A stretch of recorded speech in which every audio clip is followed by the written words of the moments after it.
যুব কনভেনশনে এই পর্যায়ে প্রধান অতিথির বক্তব্য রাখছেন ইসলামী আন্দোলন বাংলাদেশের মোহতারাম আমির মুফতি সৈয়দ মোহাম্মদ রেজাউল করিম পীর সাহেব হুজুর চরমনাই।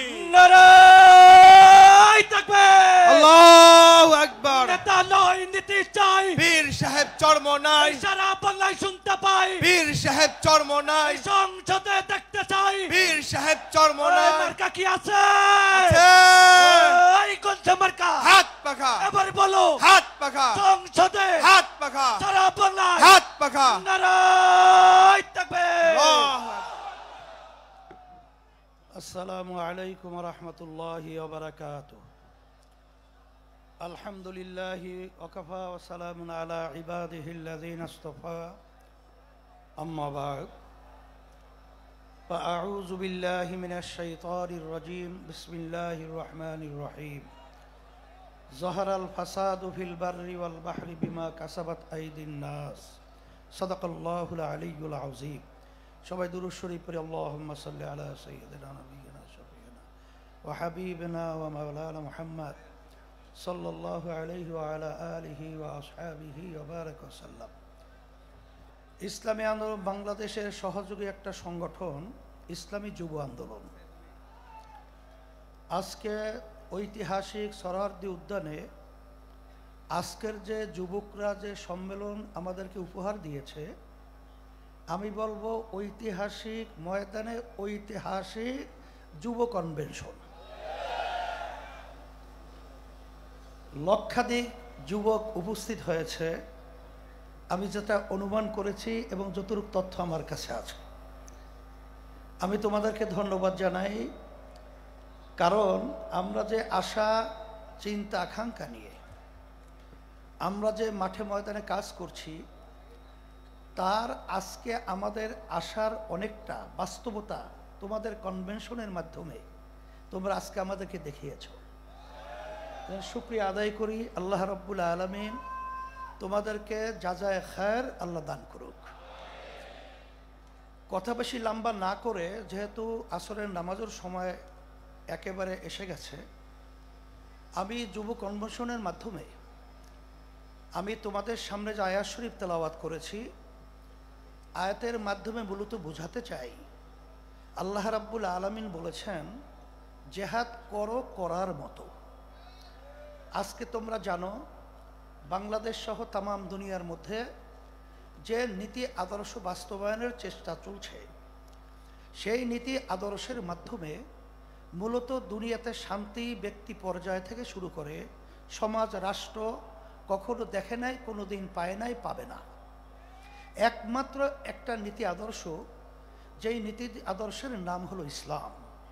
আজকে ইতিহাস পড়লে আমরা দেখব ইসলাম নীতি আদর্শের মাধ্যমেই শান্তির গ্রান্টি দুনিয়াতে, আখেরাতে মুক্তি। তার বাস্তবতা আপনারা দেখেছেন।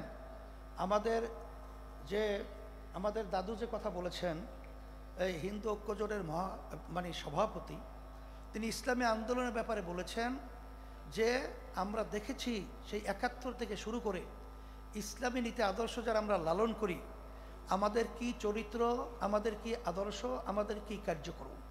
যেহেতু সে বলেছে, নতুনভাবে আমার আলোচনাকারে বোঝার কোনো প্রয়োজন হয় না।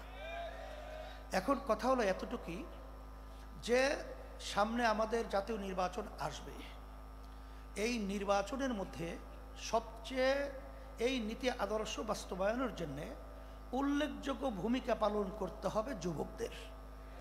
কারণ আল্লাহ রাসূল সাল্লাল্লাহু আলাইহি ওয়াসাল্লাম যুবকদের ব্যাপারে দোয়া করেছেন যে যুবকরা ইসলামের সহযোগিতা করেছে, তার বাস্তবতাও তোমরা বাস্তবে মাঠে দেখিয়ে আমাদেরকে সেই কথা আল্লাহর হাবিবের বাস্তবায়ন দেখাবা। কি এটাকে আমরা আশা করতে পারি? আলহামদুলিল্লাহ। তাহলে কি করতে হবে? তোমরা তো জানো, তোমাদের সভাপতি তিনি বলেছেন যে আমাদের কেন্দ্র পর্যায় পর্যন্ত আমাদের শক্তি বাড়াতে হবে। তাই শক্তি বাড়াতে হলে আব্বাজান রহমাতুল্লাহি আলাইহি তার যে ঘোষণা ছিলেন ঐতিহাসিক, যে মাসে কমপক্ষে 4 জনকে তোমরা দাওয়াত দিবা ইসলামের পক্ষে নিয়ে আসার জন্যে। সেখানে সেন্টার ভিত্তিক প্রত্যেকে যদি আমরা মাসে 4 জনকে আমরা সেই সেন্টার ভিত্তিক দাওয়াতের মাধ্যমে ইসলামের পক্ষে তৈরি করতে পারি।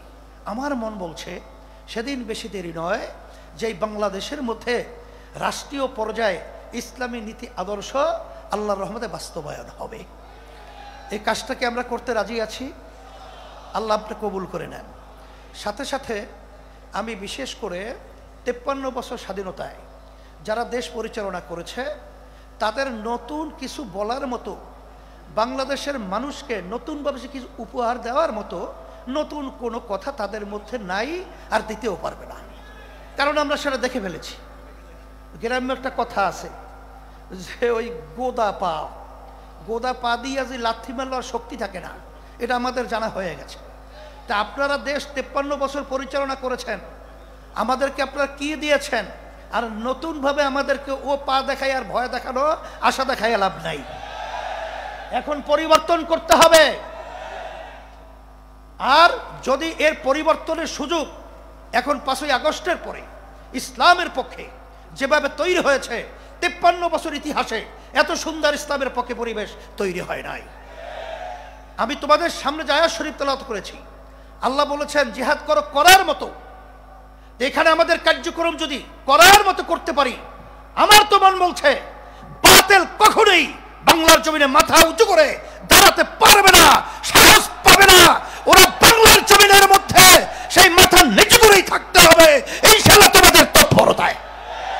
সেই হিসাবে আমি তোমাদেরকে বলবো যে আজকে দেখছো যে কত মায়ের কোল খালি হয়ে গেল। এই মায়ের কোল খালি করার রাজনীতি বাংলার মানুষ আর দেখতে চায় না। বাংলাদেশের টাকা বিদেশে পাচার করবে, বিদেশে বেগমপাড়া তৈরি করবে, এটার বাংলার জনগণ ছাত্র জনতা দেখতে চায় না। এর পরিবর্তন আমাদেরকেই করতে হবে। এই পরিবর্তনের জন্যই যদি আবার প্রয়োজন হয় আমরা আবার রক্ত দেব, আমরা জীবন দেব, তারপরে দেশকে সুন্দর দেশ করার জন্য রাজপথে থাকবো। থাকার জন্য কে কে রাজি আছো? নারায়ে তাকবীর, আল্লাহু আকবার স্লোগান তুলতে হবে। সাথে সাথে আমি বিশেষ করে অন্তর্বর্তীকালীন সরকারকে বলবো, আমাদের যুগ্ম মহাসচিব গাজী আতাউর রহমান সহ বিভিন্ন দায়িত্বশীলরা বলেছেন যে আপনারা কোনো জনগণের ভোটে নির্বাচিত সরকার নয়, আপনারা হলো গণ অভ্যুত্থান, ছাত্র জনতা হাজারো হাজারো মায়ের কোল খালির করার বিনিময় আপনারা ক্ষমতায় এসেছেন। কিন্তু আপনাদের কার্যক্রমগুলো আমরা অনেকাংশে প্রশ্নবিদ্ধ। এটা আমাদের দুঃখ হয়। আপনাদের দুর্বলতা কোথায়? কে কি বলবে তা জানি না। যারা নাকি নির্বাচনের জন্য অস্থির হয়ে গেছে, পিআর নির্বাচন পছন্দ করছেন না, আমি বলবো এখন বাংলাদেশের মানুষ সজাগ হয়ে গেছে। আপনারা জরিপ করে দেখেন, আপনারা তো মনে করেন আপনারা অনেক তালগাছ হয়েছেন। আসলে আপনাদের পায়ের নিচে মাটি নেই, মাটি কিন্তু সরে গেছে। এখন এই বাংলাদেশের মধ্যে আর এই চাঁদাবাজদেরকে, এই যারা নাকি জায়গা দখলকারীদেরকে, খুনিদেরকে, গুমিদেরকে বাংলাদেশের মানুষ দেখতে চায় না। পরিবর্তন করতে হবে। সুন্দর পরিবেশ তৈরির জন্য আমাদেরকে কাজ করতে হবে। এই জন্যে আমি বিশেষ করে বলবো, যারা নাকি হাজার হাজার মায়ের কোল খালি করেছে তাদেরকে আবার নির্বাচনের জন্য আহ্বান করছেন। আপনারা কি ইঙ্গিত দিচ্ছেন? এখনো মায়ের কান্না বন্ধ হয় নাই, এখনো মুখদের পানি পানি সেই শব্দ আমাদের কান থেকে এখনো সরে নাই। আবু সাঈদের হাত প্রসারিত গুলিবিদ্ধ বুকটা মাটিতে লুটিয়ে পড়েছে, এখন আমাদের নজর থেকে এখনো সেই স্মৃতি গেলে নাই। আর আপনারা তাদেরকে নির্বাচনে আহ্বান করবেন, আবার নির্বাচনে তাদেরকে নিয়ে এসে আপনারা ক্ষমতা দখল করবেন। এ ধোঁকাবাজি বাংলাদেশের জনগণ বুঝে গেছে। তাইলে আমরা বলবো, যারা নাকি বিভিন্ন সময় লক্ষ্য করেছি যে আপনারা সাধারণ ক্ষমা ঘোষণা করেন, আবার কেউ তাদেরকে নির্বাচনে আহ্বান করেন, এইসব ধোঁকাবাজি বাংলাদেশের জনগণ এখন বুঝে ফেলেছে। আপনাদের অবস্থান পরিষ্কার করতে হবে। আপনারা এই স্লোগানের মাধ্যমে কাদেরকে খুশি করতে চান এটা কিন্তু বাংলাদেশের মানুষ বোঝে। আর এই পাশের আমাদের যে রাষ্ট্র রয়েছে, নিয়ম ছিল বন্ধুত্ব সুলভ আচরণ আমাদের সাথে করবে, কিন্তু তাদের আচরণে আমরা বন্ধুত্ব পাই নাই। তাদের দোষদেরকে খুশি করবেন এবং তাদেরকে নিয়ে আপনার ক্ষমতায় যাবেন না, এটা কখনোই হবে না, আর হতে দেওয়া যাবে না। আর পিআর সিস্টেমের মাধ্যমেই বাংলাদেশে জাতীয় সরকার গঠন হবে। আপনারা কেন চাচ্ছেন না? আপনাদের ভয় কোথায়? আবার আপনারা এই নির্বাচন পদ্ধতির মাধ্যমে এককভাবে ক্ষমতায় গিয়ে আবার আপনার বিভিন্ন ধরনের আমাদের উপরে সেই স্টিম রুলার জুলুমের এটা চাপিয়ে দেবেন, এটা হবে না। এই জন্য পিআর সিস্টেমে যদি নির্বাচন না হয়, ইসলামী আন্দোলন বাংলাদেশ যুব আন্দোলন কনভেনশন থেকে আমরা ঘোষণা করছি, আমরা পিআর সিস্টেমেই ওই নিম্নকক্ষ বলেন উচ্চ কক্ষ বলেন সব সেক্টরেই পিআর সিস্টেমে নির্বাচন হতে হবে। প্রত্যেকটা ভোটারের তাদের ভোটের অধিকার বাস্তবায়িত হবে, বাংলাদেশের জাতীয় সরকার হবে। নাহলে আমাদের আন্দোলন করার প্রয়োজন হলে আন্দোলন করব, সংগ্রাম করব, পিআর সিস্টেমে নির্বাচন বাস্তবায়িত হবে ইনশাআল্লাহ। নারায়ে তাকবীর। 24-এর যুব আন্দোলনের কমিটি বিলুপ্ত ঘোষণা করা হলো, 25-এর যুব আন্দোলনের নতুন কমিটি ঘোষণা করা হচ্ছে। আলহামদুলিল্লাহ, সভাপতি হিসাবে আতিকুর রহমান মুজাহিদ। আতিকুর রহমান মুজাহিদ কোথায়? আলহামদুলিল্লাহ। সহ সভাপতি ইঞ্জিনিয়ার শেখ মোহাম্মদ মারুফ। সেক্রেটারি জেনারেল হিসাবে মানসুর আহমদ সাকি। সবাই বলি আলহামদুলিল্লাহ। আর বিশেষ করে আমাদের আন্দোলনের পক্ষ থেকে, সকলের পক্ষ থেকে সদ্য আজকে যে তোমাদের যুব আন্দোলনের সভাপতি ছিল, সে আলহামদুলিল্লাহ তারা পরামর্শ ভিত্তিক এবং যেভাবে তারা কাজ করেছে আজকের কনভেনশনের মাধ্যমে তাদের কাজে আমরা অত্যন্ত খুশি হয়েছি। আল্লাহ তাদেরকে যাজায় খায়ের দান করুক।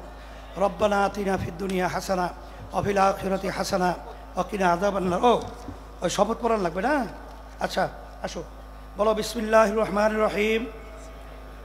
আমি, যার যার নাম বলো। ইসলামী যুব আন্দোলন বাংলাদেশ এই কেন্দ্রীয় কর্ম পরিষদের যার যার দায়িত্বের নাম বলো। মনোনীত হয়ে আল্লাহ তাআলাকে সাক্ষী রেখে ওয়াদা করছি যে আমি আল্লাহ তাআলার সন্তুষ্টির উদ্দেশ্যে ইসলামী যুব আন্দোলন বাংলাদেশের সম্প্রসারণ, মজবুতি অর্জন ও মূল লক্ষ্য হাসিলের সর্বাত্মক প্রচেষ্টা চালাবো। আমার উপর অর্পিত দায়িত্ব আমানত যথাযথভাবে পালন করব। আমি সংগঠনের নীতি আদর্শ ও নীতিমালা মেলে চলব এবং ঊর্ধ্বতন নেতৃত্বের প্রতি আনুগত্য প্রদর্শন করব। যুব সমাজকে দিনের পথে একাত্মবদ্ধ করতে আমি জানমালের সর্বোচ্চ কোরবানি করতে সচেষ্ট থাকব। আল্লাহ তাআলা আমাকে এ ওয়াদা পালন করার তৌফিক দিন, আমিন। সবাইকে ধন্যবাদ জানাই। তোমরা আজকে সারা বাংলাদেশের বিভিন্ন জায়গা থেকে রাত্রিদিন কষ্ট করে এখানে এসেছো। তোমাদের সকলকে আল্লাহ রাব্বুল আলামিন দুনিয়াতে এবং আখিরাতে শান্তির ব্যবস্থা করুক। আল্লাহুম্মা আমিন।